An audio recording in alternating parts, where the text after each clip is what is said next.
Dad always loved using his hands. See, he would leave marks on my face as a sign for discipline, and some may call them bruises, but I call them visible prayers. See, my cheeks learned the lines on the inside of his palms like a roadmap to better behavior, but I was never good at following directions very well. See, when I was little, I took a piss in the garage because I was too lazy to go inside. I tried to blame it on the cat. He told me not to lie and mush my face into my own urine. I never thought I'd be able to smell my own dishonesty. You see, his hands were so strong that one day he lifted me up on my innocence, and when he let go, I landed in a foster home without even knowing he did it. Finished the last few months of my 5th grade year with a family that wasn't even mine.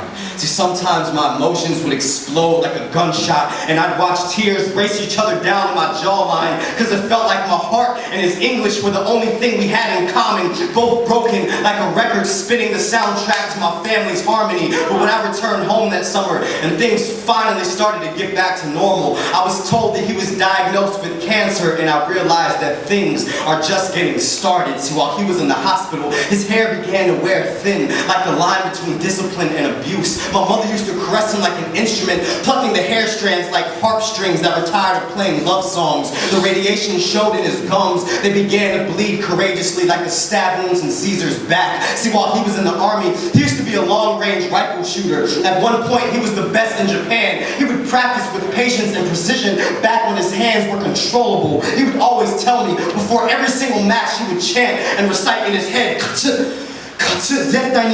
I will win. I will win no matter what. I will win. See, when I was sitting next to him on his hospital bed, I could have swore I saw the reflections of shooting targets in his eyes. His main aim was to live long enough to see his children succeed, but for some reason, while he was in the hospital, resentment was growing in my blood like a bad case of leukemia. See, his illness wasn't even a good enough reason for me to forgive him at the time, but now I get it, Dad. I finally understand. You were just surviving long enough to offer me an apology that I could properly accept, to construct the altar that I now pray to with the same hands that were used to bruise my faith. You started to teach me what it means to never give up no matter what, whether it's finishing a poem or surviving cancer. Dad, I promise, I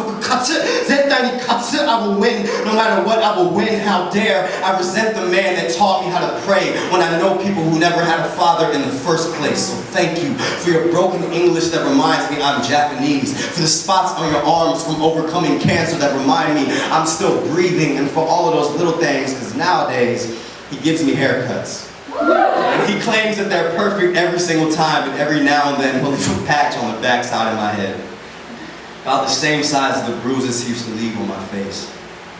But I just smile and take it as a reminder of how uncontrollable his hands used to be.